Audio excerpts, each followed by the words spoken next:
నమస్కారం. ఈరోజు మనం ఓ ఆసక్తికరమైన పుస్తకం గురించి మాట్లాడుకుందాం.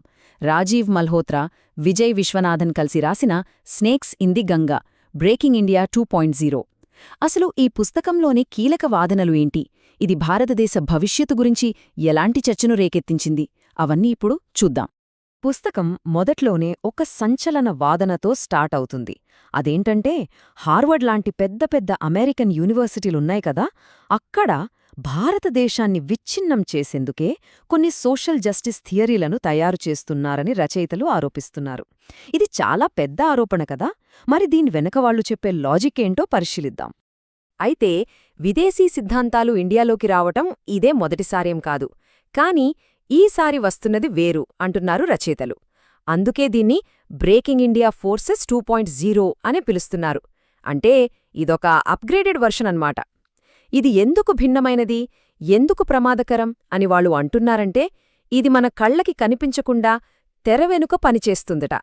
సరే, ఈ కాంప్లెక్స్ ఆర్గ్యుమెంట్ని మనం తేలిగ్గా అర్థం చేసుకోవడానికి రచయితలు దీన్ని 4 కథలుగా విడగొట్టారు. ఈ 4 ఒకదాంతో ఒకటి కనెక్ట్ అయి ఉంటాయి. ఇప్పుడు మనం మొదటి కథలోకి వెళ్దాం. అదేంటంటే, ఒక అమెరికన్ సిద్ధాంతం అసలు ఎలా పుట్టింది అనేది. ఈ పుస్తకంలోని ఈ చిత్రం వాళ్ల వాదనను చాలా స్పష్టంగా చూపిస్తుంది. చూడండి, ఇదొక ఫ్లో లాంటిది. మొదట ఒక అమెరికన్ థియరీతో మొదలవుతుంది. ఆ తర్వాత దాన్ని తీసుకుని ఇండియాకు సరిపోయేలా కాస్త మారుస్తారు. దాన్ని హార్వర్డ్ లాంటి చోట మరింత డెవలప్ చేస్తారు. ఫైనల్గా దాన్ని భారతదేశంలోని కొత్త తరం ఎలైట్స్ని, అంటే ఉన్నత వర్గాలని ప్రభావితం చేయడానికి ఎక్స్పోర్ట్ చేస్తారు. ఇది వాళ్లు చెప్తున్న ప్రాసెస్. ఓకే, ఇక మొదటి కథలోకి వద్దాం. ఇది వెస్టర్న్ కంట్రీస్లో మొదలవుతుంది. ముఖ్యంగా క్రిటికల్ రేస్ థియరీ మూలాల గురించి. రచయితల దృష్టిలో ఇది ఒక కొత్త రకమైన అమెరికన్ స్టైల్ మార్క్సిజం అన్నమాట. పుస్తకం ఏం చెప్తోందంటే, ఈ క్రిటికల్ రేస్ థియరీ, షార్ట్గా సిఆర్టీ అంటారు, ఇది యూరోప్లోని పాత లెఫ్టిస్ట్ ఐడియాలజీస్ అంటే మార్క్సిజం, పోస్ట్ మోడర్నిజం లాంటి వాటి నుంచి ఇన్స్పైర్ అయింది. కాని దాని అసలు స్వరూపం మాత్రం యునైటెడ్ స్టేట్స్లో పూర్తిగా మారిపోయింది.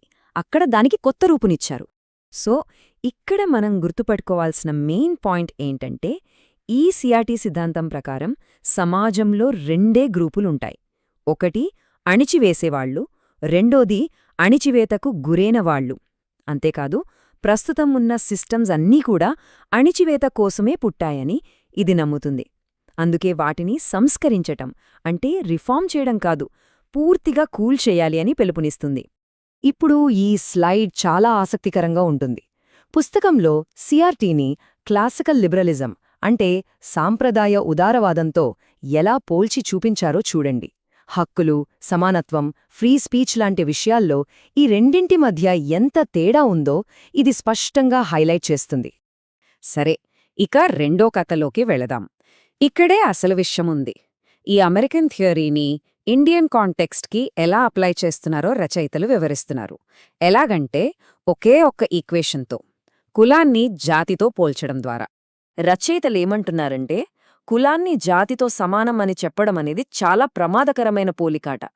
ఎందుకంటే ఒక్కసారి ఆ మ్యాపింగ్ జరిగాక అమెరికాలో రేస్ గురించున్న థియరీలన్నీ, అక్కడున్న లీగల్ ఫ్రేమ్వర్క్స్ అన్నీ ఆటోమేటిక్గా ఇండియాకి కూడా వర్తింపజేయడానికి డోర్స్ ఓపెన్ అవుతాయి. ఈ కులం ఈక్వల్స్ టు జాతి అనే ఐడియాని ఎలా ప్రమోట్ చేస్తున్నారో చెప్పడానికి పుస్తకంలో 4 కీలక ఉదాహరణలు ఇచ్చారు. మొదటిది ఇసబెల్ విల్కర్సన్ రాసిన బుక్. తర్వాత ఈక్వాలిటీ ల్యాబ్స్ చేసే కార్పొరేట్ యాక్టివిజం. మూడోది అజంతా సుబ్రమణ్యన్, సూరజ్ యంగ్డే లాంటి వాళ్ల అకాడమిక్ రీసెర్చ్. ఇలా పుస్తకాల నుంచి యాక్టివిజం వరకు, రీసెర్చ్ వరకు ఇది వ్యాపించింది. ఇప్పుడు మనం మూడో కథలోకొచ్చాం. ఈ కొత్త నేరేటివ్ని తయారు చేయడానికి, దానికొక లెజిటిమసీ అంటే ఒక ప్రామాణికత ఇవ్వడానికి ఒక కేంద్రముందని రచయితలు చెప్తున్నారు. ఆ కేంద్రమే హార్వర్డ్ యూనివర్సిటీ. రచయితలు ఏమని ఆరోపిస్తున్నారంటే, హార్వర్డ్ యూనివర్సిటీ ఒక గ్లోబల్ హబ్గా మారిందట. దేనికంటే, క్రిటికల్ కాస్ట్ థియరీకి సపోర్ట్గా అట్రాసిటీ లిటరేచర్ తయారు చేయడానికి. అంటే అఘాయిత్యాలు, దారుణాల గురించే సాహిత్యాన్ని ఒక పద్ధతి ప్రకారం సృష్టిస్తున్నారని వాళ్ల ఆరోపణ. ఈ సాహిత్యంలో హిందూ మతాన్ని అణచివేసే శక్తిగా, ఇస్లాంను బాధితురాలిగా చూపిస్తున్నారని వాళ్ళు చెప్తున్నారు. మరీ ముఖ్యంగా ఈ పుస్తకంలో ఇండియాకు చెందిన బిలియనీర్లిచ్చిన ఫండింగ్తో హార్వర్డ్లో ఏర్పాటైన 3 పెద్ద సెంటర్ల గురించి పరిశీలించారు. ఆ డబ్బుతో అక్కడ ఎలాంటి పని జరుగుతోంది, దాని స్వభావమేంటి అనే ప్రశ్నలను ఈ పుస్తకం లేవనెత్తుతుంది. ఇక 4ది ఫైనల్ స్టోరీ. అమెరికాలో సిద్ధాంతపరంగా డెవలప్ చేసిన ఈ మొత్తం మెకానిజం ఫైనల్గా ఇండియాకి ఎలా ఎక్స్పోర్ట్ అవుతుంది, ఇక్కడ సమాజాన్ని ఎలా ప్రభావితం చేస్తోంది అనేది ఈ కథలో వివరిస్తారు. ఈ టేబుల్ చూస్తే పాత బ్రేకింగ్ ఇండియా 1.0కి కొత్త బ్రేకింగ్ ఇండియా 2.0కి మధ్య ఉన్న తేడా చాలా క్లియర్గా అర్థమవుతుంది. ఇంతకుముందు టార్గెట్ పల్లెటూర్లల్లో ఉండేవాళ్లు. వాళ్ళ లక్ష్యం మత మార్పిడి. కాని ఇప్పుడు 2.0లో టార్గెట్ ఎవరు? చదువుకున్న పట్టణ ఎలైట్స్, భవిష్యత్ నాయకులు. వాళ్ళను ప్రభావితం చేయడమే ఇప్పుడు కొత్త లక్ష్యం.